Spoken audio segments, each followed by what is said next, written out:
pour éclairer, on va utiliser une HDRI et on va utiliser un soleil pour renforcer un petit peu l'HDRI. Donc, je vais aller dans mon environnement, utiliser les nodes, et à la place de la couleur, je vais prendre un environnement texture et je vais aller chercher donc le Cypherfontaine, pardon, HDRI Cypherfontaine. Alors je vais passer en mode Render It pour voir cette image. Et donc là j'ai qui peut être un lever de soleil. Bon, c'est pas du tout un désert, mais c'est pas grave. Vous allez voir qu'on peut quand même obtenir quelque chose d'assez sympa. Alors,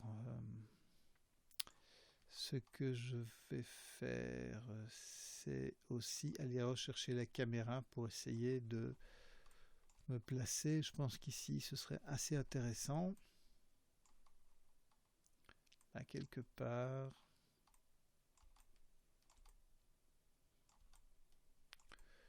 Une vue de quelques dunes avec le soleil qui est quelque chose comme ça.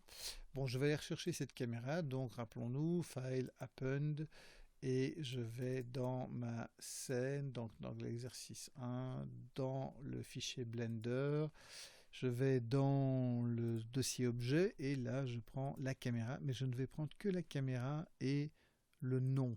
Bon, le target viendra avec, mais on s'en débarrassera après. Donc, caméra et nom.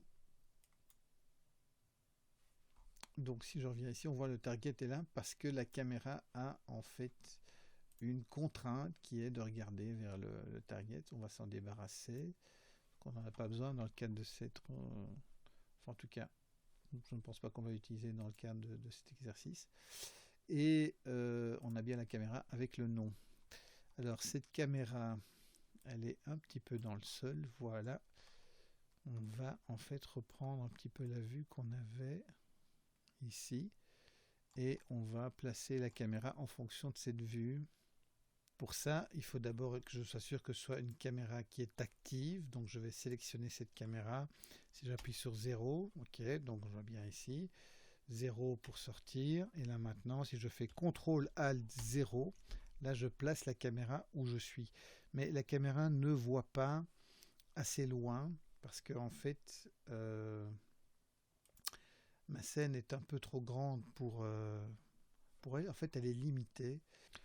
Donc la caméra ici ne voit pas l'entièreté de mon objet. C'est parce qu'en fait elle a un problème de clipping. Le clipping, c'est ce qui détermine jusqu'où voit la caméra. Si je viens dans le menu ici, le menu dans l'onglet View, le menu ici à droite, en fait j'ai un clip start et un clip end. Donc pour le moment, ici dans ma vue, je peux voir jusqu'à 1 km. Mettons là maintenant 10 km. Ça c'est pour la vue. Maintenant la caméra, c'est dans ses propriétés. Donc dans les propriétés de caméra, elle a aussi un clip et elle ne voit que à 100 mètres. Donc on va lui rajouter quelques zéros. Et là maintenant, elle voit à l'infini. Enfin pas encore à l'infini. On va rajouter encore quelques zéros pour être sûr qu'elle voit suffisamment loin. Voilà, donc là, elle est placée. Peut-être que ce n'est pas encore tout à fait idéal parce qu'il y a beaucoup ici de choses qui ne sont pas très utiles. On va avoir un avion qui va voler. Donc ce qu'on va faire, c'est on va loquer la caméra à la vue. De cette manière-là, on peut déplacer la caméra en regardant à travers l'œilleton. Alors, on ne se tracasse pas de l'image dans le fond, ça on réglera ça après. Donc je peux me placer quelque chose comme... ici par exemple. Alors vous pouvez prendre un autre point de vue, vous n'êtes pas obligé de prendre ce point de vue là. Ce serait même mieux si vous avez un autre point de vue. 0, je vais même ajuster les choses. Donc ma caméra est là. Je vais un peu la déplacer. Donc déplacement, je vais la prendre en local et je vais légèrement l'avancer. Alors, le plus simple, ce serait de créer une deuxième fenêtre. Donc, je viens ici dans le coin supérieur, clic gauche et je glisse. Comme ça, j'ai deux fenêtres. Alors, je vais glisser sur le côté. Voilà. Si jamais vous faites trop de fenêtres, chaque fois vous pouvez réécraser la fenêtre en glissant dans l'autre sens. Vous avez une grosse flèche blanche là qui se dessine. Ça veut dire que cette fenêtre-là va écraser celle-là ou inversement. Alors, ce que vous pouvez faire, c'est arriver ici, plutôt que de faire glisser là sur le côté, vous pouvez venir faire un clic droit, split area, déterminer où vous voulez couper, comme ce qu'on a fait avec le tram, si vous vous souvenez. Et donc voilà. Alors, dans cette vue, je vais rester en vue 3D, mais je vais sortir de la caméra. Et donc ici, en bougeant la caméra, je peux voir plus en détail. On va faire un truc comme ça. Voilà, comme ça, on a ici quelque chose qui descend, qui remonte. Quelque chose par là, le soleil qui est là, c'est sympa. Ça va faire de l'ombre ici. Et après, on va faire en sorte que notre lumière soit orientée de la même manière que le soleil dans l'image. Ok, donc je n'ai plus besoin de cette image-là. Donc là, maintenant, ce que je peux faire, c'est venir ici. Donc là, j'ai une croix qui se dessine. Ça veut dire que je peux écraser la fenêtre sur le côté et m'en débarrasser. Voilà, donc ma caméra est posée. Je vais décocher le Lock Camera to View. Comme ça, maintenant, quand je clique milieu, eh bien, je sors de la caméra automatiquement. Je ne la bouge plus. Alors, je peux la bouger en tant qu'objet, mais je veux dire, je ne vais plus la bouger quand je suis dedans. Alors, on va s'occuper de tout ce qui est matériaux et d'arranger un petit peu les lumières, etc. Donc on va donner un matériau maintenant à ce désert et on va aussi changer notre lampe ici pour que ce soit un soleil. Donc dans ses propriétés, je vais en faire un soleil avec un peu moins de puissance. On va mettre 42 parce que c'est un chiffre intéressant. Et on va lui donner une couleur jaune parce que c'est le soleil qui se lève. Et on va aussi l'orienter pour qu'elle soit dans l'axe du soleil. Donc ce que je vais faire, c'est au niveau global, je vais déjà lui donner une rotation en Z pour qu'elle soit dans l'axe. Voilà, dans l'axe du soleil. Enfin, puisque c'est un soleil. Donc là maintenant, je peux peut-être venir en local, voilà, et lui donner une rotation en X. Voilà, et on voit l'effet. Quelque chose dans ce goût-là. Voilà. Alors pour le moment, ça fait un peu bizarre parce que on a un matériau de base qui a du spécular, donc de la brillance. Et ma foi, le désert, c'est jamais que du sable, et le sable n'est pas très brillant. Donc on va un peu régler ça dans le shading. Ok, passons au shading et activons aussi la vue. Alors ici, on va aussi un peu sortir. Hop. Activons la vue rendered et passons dans la caméra. Alors ce shading, on va créer un nouveau shader pour ce désert. Déjà pas de spécular, du roughness en veux-tu, en voilà. Là il y a des petits artefacts, je me demande pourquoi, pas bien ça. Alors dans Eevee, au niveau des ombres, si on passe à 1024, non, ça ne donne pas mieux. Soft Shadow, voilà, ça va le faire. Donc j'ai activé le Soft Shadow et c'est déjà nettement plus intéressant. Ok, donc on a quelque chose ici, pourquoi pas. Voyons maintenant comment on peut accentuer les choses. Donc on va utiliser un node et comme on est dans les nodes, on va utiliser un petit outil assez sympa mais qu'il faut activer. Donc on va dans les préférences, add-on, et là on va faire une recherche sur Node Wrangler. Voilà, Node Wrangler. Donc moi il est activé, mais vous pour l'activer, vous cliquez dans la petite case et donc vous avez le blabla si vous voulez voir la documentation, etc. En gros, ce node Wrangler va nous permettre de travailler plus facilement dans les nodes et va nous pré-mâcher le travail à différents moments. Donc vous pouvez aussi sauver vos préférences. Attention que quand vous sauvez vos préférences, elles sont sauvées sur l'ordinateur. Donc si vous utilisez plusieurs ordinateurs différents, votre logiciel sur une clé USB et que voilà, comme je vous incite à le faire, vous risquez quand même de devoir vérifier que vous avez bien toutes les préférences activées comme vous le voulez sur la machine là où vous êtes. Alors, je vais ajouter un node, disais-je, qui s'appelle Fresnel. Et le node Fresnel, en fait, permet de faire d'agir sur la manière dont la lumière peut interagir avec l'objet en fonction de la position de la caméra. On va dire ça comme ça. En fait, le vrai truc du Fresnel, c'est si vous prenez une bouteille en verre ou en plastique, juste droit devant vous, quand vous regardez cette bouteille droit devant vous, c'est pas très brillant, mais sur les côtés, c'est très très réflectif et très brillant. Et bien donc ça, c'est l'effet Fresnel.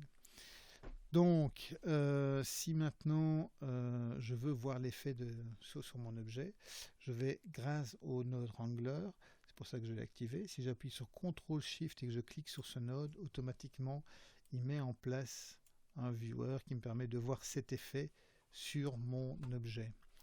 Et donc ici, si je joue sur la valeur, je vois comment cet effet peut être plus ou moins fort. Et l'idée, c'est que je vais mélanger cet effet, qui aussi peut être utilisé comme couleur. C'est un peu ce que je viens de faire là maintenant. Je vais mélanger cet effet avec la couleur de sable, donc une espèce de jaune quelque part par là, un peu orangé quand même, puisqu'on est le matin. Donc si j'ajoute un color mix RGB, ça me permet en fait, quand je relie avec le color 2, donc en fait c'est souvent dans ces nodes, il faut bien se dire que celui qui vient au-dessus est en dessous, c'est pareil dans les modifieurs, ce fameux truc d'inversion, nos amis hollandais c'est comme ça, ils parlent le néerlandais, ils aiment bien inverser les choses. Et donc si je veux maintenant remettre la couleur que j'ai utilisée là, je vais cliquer sur la couleur et je vais la glisser sur la couleur qui est là. Voilà.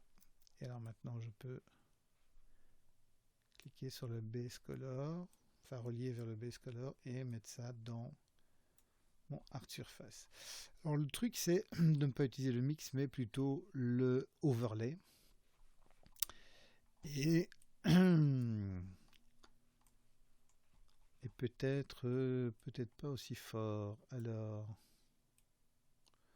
c'est une histoire aussi du soleil, ça. Je vais prendre mon soleil et peut-être voir si je passe à 20, ouais, et la couleur de mon... Si je la rends un petit peu plus... Voilà, quelque chose comme ça. Ça fait un peu sable le matin dans le désert, enfin en tout cas pour nous qui ne vivons pas dans le désert, ça nous fait penser au désert, donc voilà. Maintenant, je suis pas sûr que quelqu'un qui habite à Ouarzazate serait d'accord. Bref, donc rappelons-nous, pas de projet Eevee sans Bloom. Donc là, on a un petit effet sympa au niveau du soleil avec la dune là au bout. Ok, d'ailleurs, ça fait même passer un petit peu le bout là, pourquoi pas.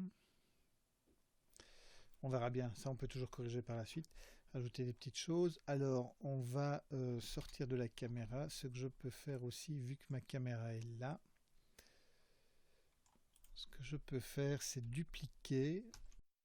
Donc je vais dupliquer mon décor, je le sélectionne, majuscule D, et donc voilà, clic droit pour sortir de l'outil de duplication.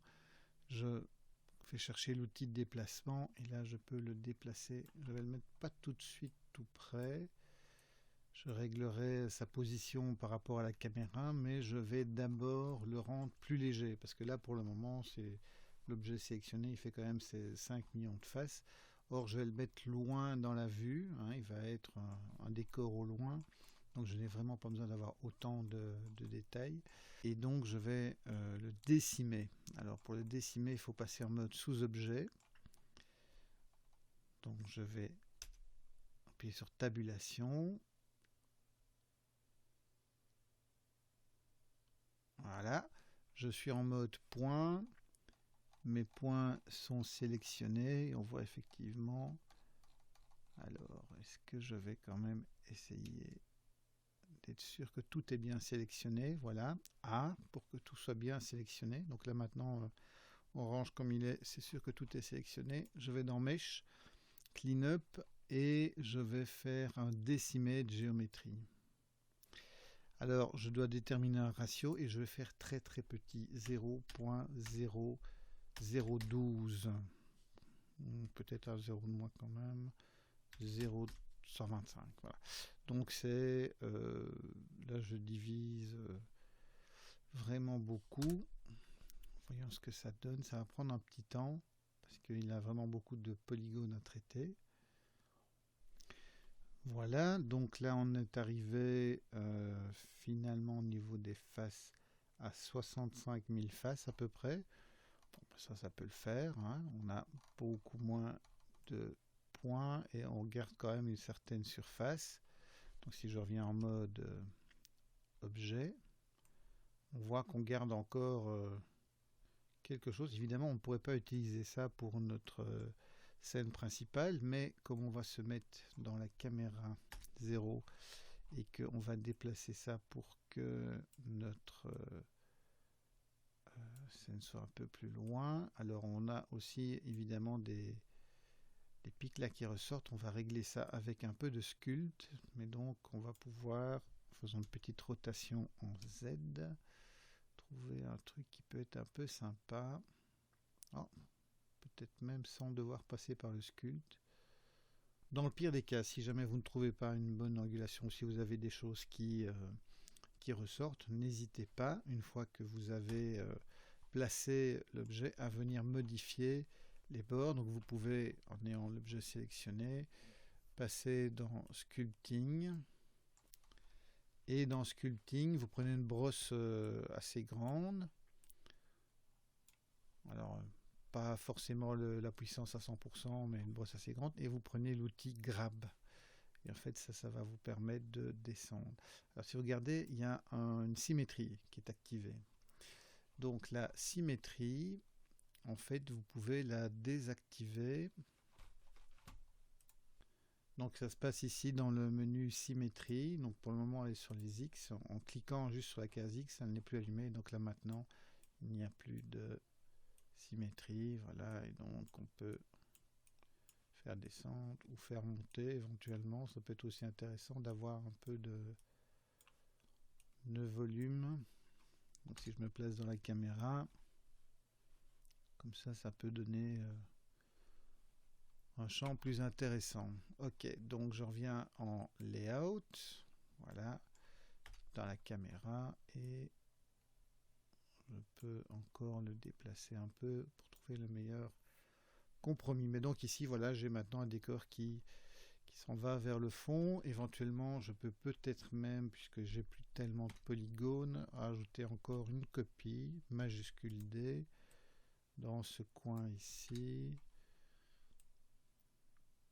Voilà, là quelque part. On va le pousser un peu plus loin. Quelque part par là, comme ça. On rallonge, on prolonge un peu notre désert. Donc voilà, là on a notre décor et on va pouvoir s'intéresser à la suite.